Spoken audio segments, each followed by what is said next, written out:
watching our special coverage in the run-up to Budget 2025. And the big question that we will try to ask and address today is that while there are hopes that Budget 2025 will offer a magic bullet for the middle class, will it also offer a magic spark for India's energy transition?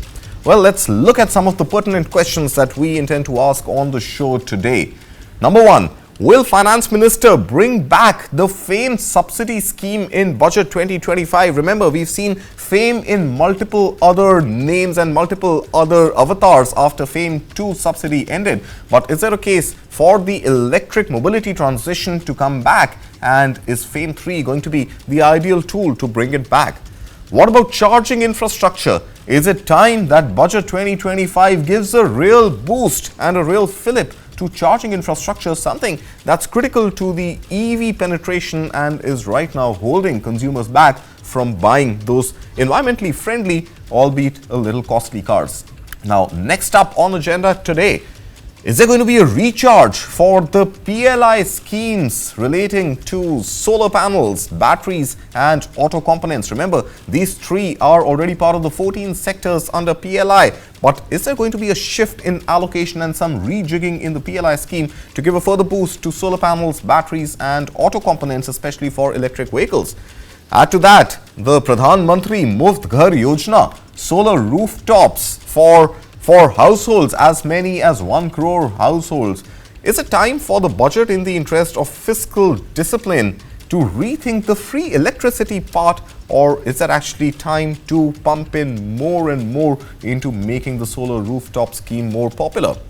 Finally, the Finance Minister last year in her budget speech in the month of July mentioned that India must transition to nuclear energy, even though there was no real allocation towards nuclear energy. Now, with the United States likely to push US imports into India, should those US imports try and first fuse India's nuclear relations with the US and the technology transfer that India has been waiting for with Donald Trump in power? Should budget incentivize India's nuclear energy? And last but never the least, critical mineral mission. This is again something that Finance Minister announced in her budget speech last year. So as US goes for drill baby drill, is it time for India to go mine baby mine and get those critical minerals extracted from onshore and offshore activities? That's something we will discuss on the show today. Just to give you some numbers and put this entire debate in perspective, last year there was a 19,100 crore rupee allocation for the Ministry of New and Renewable Energy. Now, we don't know how much of that has been spent just as yet. Hopefully, we will get clarity in a day or two from now. Add to that, there's a 10,000 crore rupee allocation for the Pradhan Mantri Muft Bijli Ghar Yojana, the solar rooftop program, a 10,000 crore rupee allocation on that last year. And we're talking about nuclear energy. There's a 24,969 crore rupee atomic energy development budget allocation last year as well. Where do we stand on all of these budgetary allocations, and what should really be the way forward for India's energy and electric mobility transition? Joining me to discuss that today are two very special guests. Dilip Chenoy, Chairman, India Battery Swapping Association. Thank you for joining us, Dilip. Welcome back to News 9. And also Heena, Khushalani, Partner Climate Change and Sustainability Services at EY. Dilip, let me begin by asking you, when we talk about energy transition, I think the first thing that comes to mind is electric vehicles and the electric mobility transition from ICE engines. We were discussing on News 9, just a few days back on, should the focus this time around on budget be bringing back a subsidy scheme like F.A.M.E or incentivizing the boosting of charging infrastructures? So, Kartik, it's great to be back again with you, and this time with you being the anchor. So I don't have competition in getting numbers and facts out there. So, if you look at the budget here, you look at what happened last budget, the PM E-Drive scheme came up, right? And this really focused on public transportation and the whole area of 2 and 3 wheelers and passenger cars subsidy was eliminated. The thinking is that this budget will see a greater emphasis on public transportation and, of course, charging infrastructure, hopefully both fixed charging and swap charging.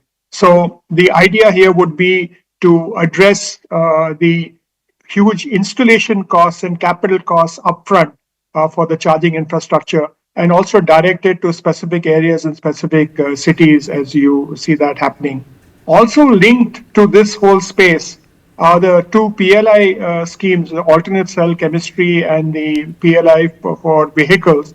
And of course, the third scheme initially, and if you recall, we had this discussion on your channel earlier, whether the manufacturing scheme for electric vehicles was skewed towards Tesla and the US, but that policy has not been able to attract as much investment as they hoped it would attract. So you would see some possibly some tweaking of that, but that's not necessarily a budget item, but can happen simultaneously.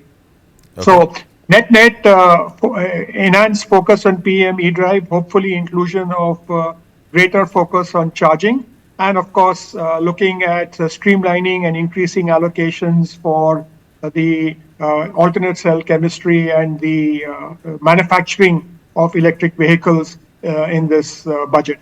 All right, before I bring Heena in, Dilip, one more supplementary question to you on what you were saying. Now, if there is likely to be a boost for the charging infrastructure, should that come by way of subsidies for the private sector, or should the government take on the mantle itself and have an infrastructure allocation for the government capex specifically dedicated to charging infra?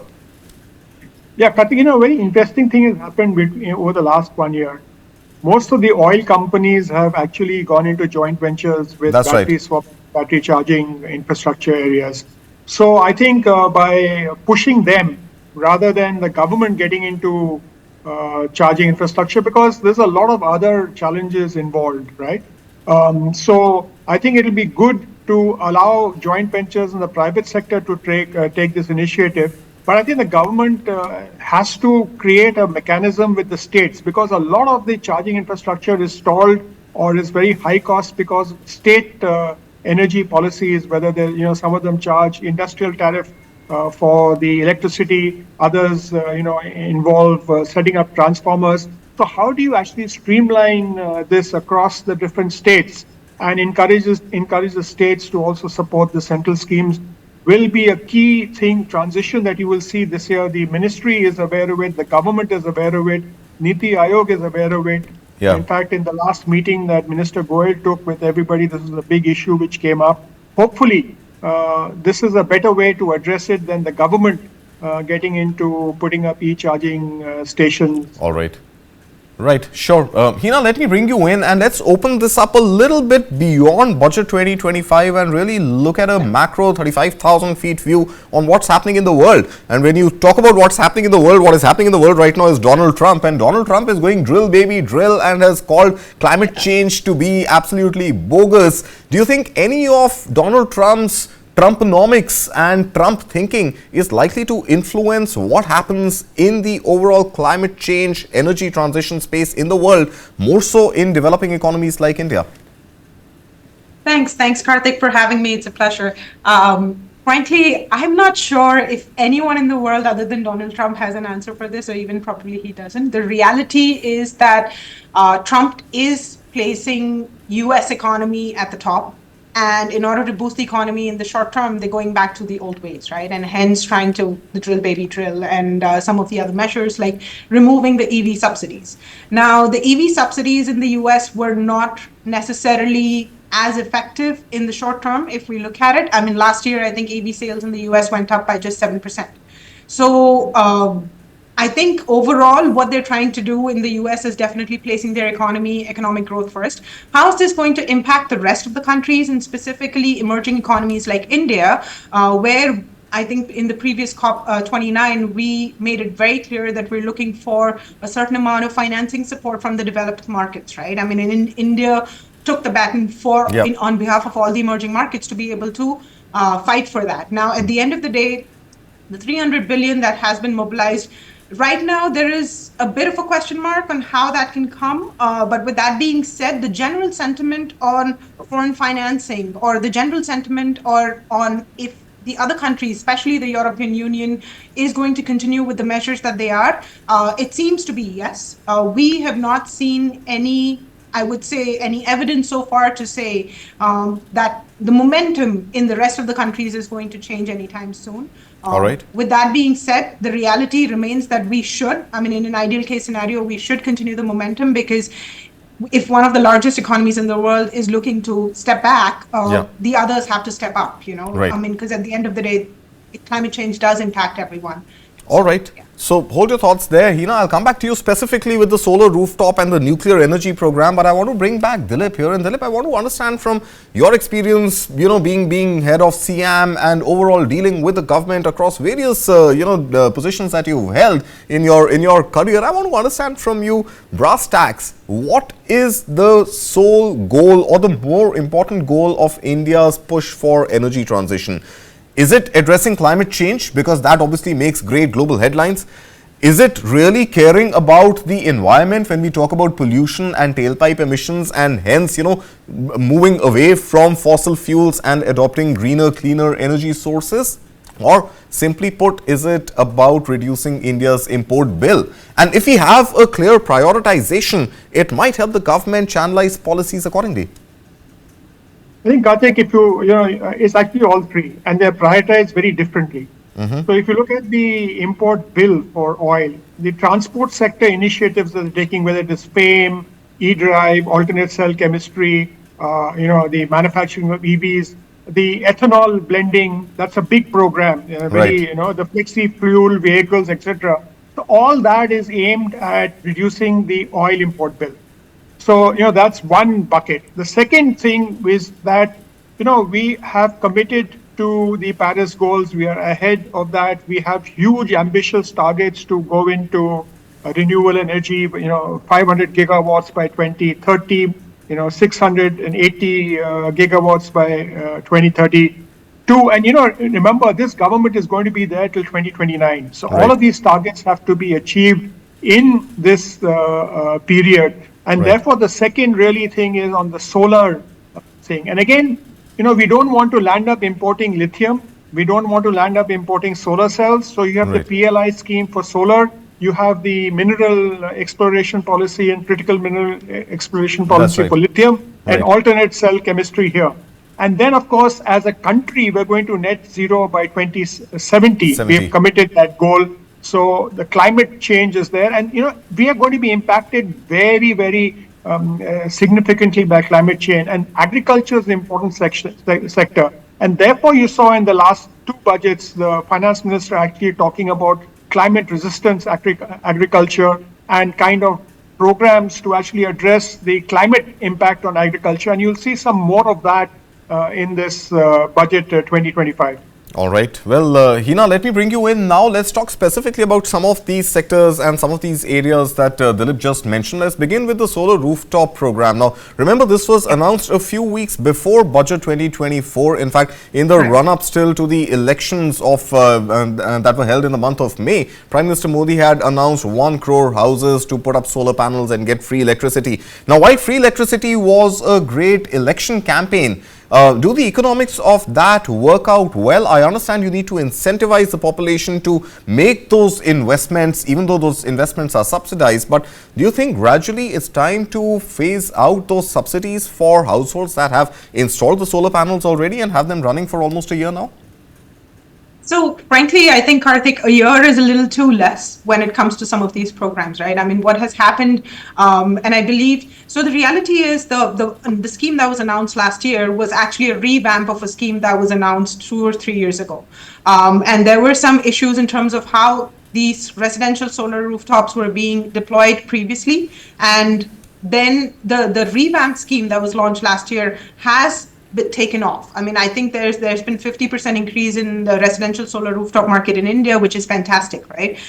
We're also looking at primarily in the short, like in the near term, probably the residential rooftops will take over the industrial rooftops in some form or the other. So I believe the residential rooftops are key to India's energy mix, and the way it's been financed and the subsidies have definitely helped. I also do believe that we should let the government should continue the scheme for some more time until we're able to, and probably look at removing these subsidies probably a few years from now. I would give it another 2-3 years, to be honest, Okay. Okay. because the reason being residential solar rooftops are very important to decarbonizing India's energy mix when it comes to, on the residential side, not necessarily in tier one cities, because tier one cities, there's absolutely no space. I mean, there, even if we put rooftops in some of these office buildings and residential buildings, it's only going to contribute to a little bit of the energy mix. I mean, overall, what we need to do is get solar energy and renewable energy from the grid for the larger metro cities. But with that being said, for the smaller cities, this scheme does play an important role.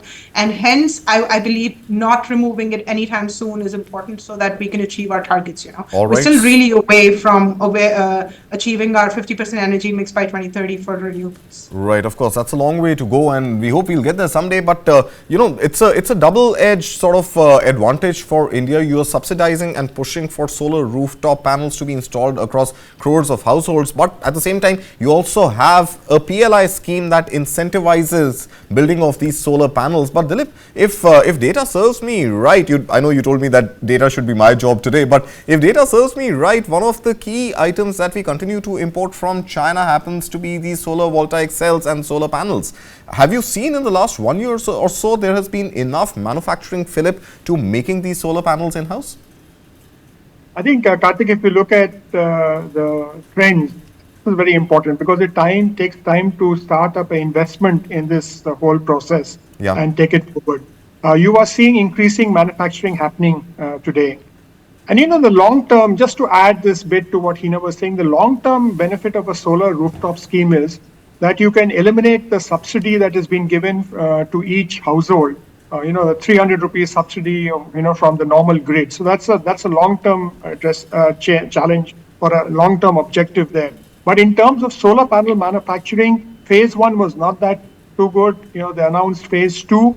Probably you will see a phase 3 coming up here, which will try and accelerate this whole solar panel development in this space. So yes, unfortunately, phase 1 happened to coincide a bit with the end of COVID and that type of space, but phase 2 has actually taken off. You will see a phase 3 coming up, and it's important for India to look at it. And you have this nuclear energy. I think you will see something happening.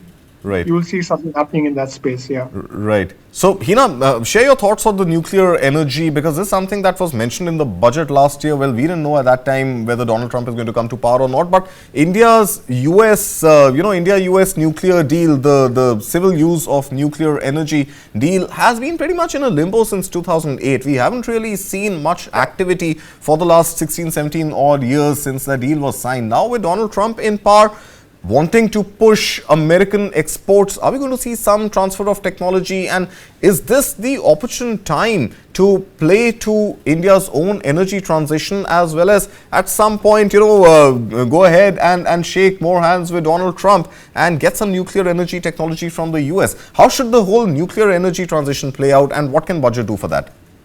Sure. I think, thanks, Kartik. The reality is that nuclear energy plays a very important role in not just India, but in the global transition towards clean energy. I think United States has also been continuously investing in nuclear energy, and technology transfer becomes really important between some of these countries, right?